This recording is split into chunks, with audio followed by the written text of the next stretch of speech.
আচ্ছা, এখানে আমরা দেখতে পাচ্ছি যে একজন ভক্ত তিনি একটি প্ল্যাকার্ড হাতে দাঁড়িয়ে আছেন যেখানে লেখা সেফ ফুটবল এবং পাশাপাশি তিনি নেইমারের ছবি সংবলিত অবস্থায় দাঁড়িয়ে আছেন। আপনার হাতে একটি প্ল্যাকার্ড রয়েছে যেখানে লেখা সেফ ফুটবল। কেন আসলে এই লেখাটি আপনি লিখেছেন?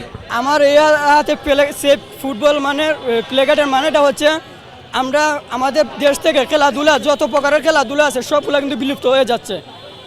তার একটা মূল কারণ হচ্ছে আমাদের দেশে গ্রামে বলেন শহরে বলেন খেলাধুলার জন্য উন্মুক্ত কোনো মাঠ নেই। যদি কোনো প্রকারের উন্মুক্ত মাঠই না থাকে তাহলে আমরা খেলাটা শিখবো কোন জায়গা থেকে? আমরা কার সাথে লড়াই করব? লড়াইয়ের জন্য কিছু প্রস্তুতি প্রয়োজন। কিন্তু আজকে দেখেন অন্যান্য দেশে আপনার লিগ বলেন কিংবা ঘরোয়া লিগ, বিশ্বকাপ, চ্যাম্পিয়ন লিগ, ওরা খেলায় অভ্যস্ত। দেন ওরা অনুশীলন করতেছে ওদের শুরু থেকেই।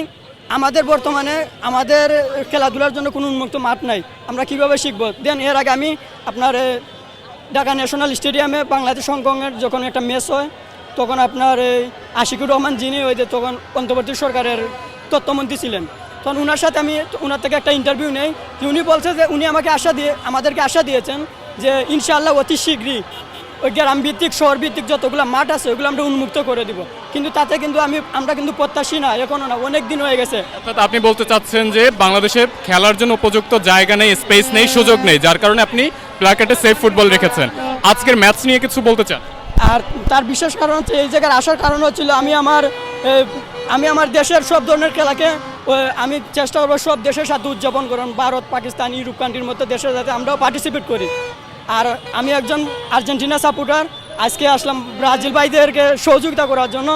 যদি ওরা অজ্ঞান হয় ওদেরকে কিন্তু বাড়িতে পৌঁছে দেওয়ার মতো কেউ নেই। ইটপাথর শহরে ওরা কোথায় রাস্তা খুঁজে পাবে?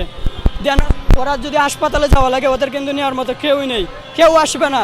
আমি হচ্ছি একমাত্রই আর্জেন্টিনা সাপোর্টার ব্যক্তি যাদের প্রতি ভালোবাসা নিয়ে আসছি, সমবেদনা জানি আজকে ম্যাচ ওরা হারবে। তার একটা সমীকরণ আমি বলি, সেটা হচ্ছে আপনার জাপান কিন্তু এর আগে 14টা ম্যাচ খেলছে ব্রাজিলের সাথে, আপনার 12টা ম্যাচ জাপান ম্যাচ হারছে, 2টা ম্যাচ ড্র হয়েছে।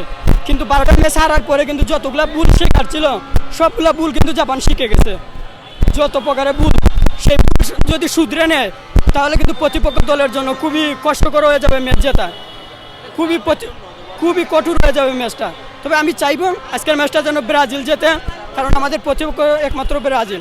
ওরা যদি বাসায় চলে যায়, শ্বশুরবাড়ি চলে যায়, তাহলে আমরা একা বসায় কী করবো? ফিল্ডের মাঠে ওদের সাথে আমরা তর্ক করবো, উদযাপন করবো, ওদের সাথে তর্ক বিতর্ক সবই হবে ওদের সাথে। ওরা ছাড়া আমাদের কোনো সঙ্গী নেই।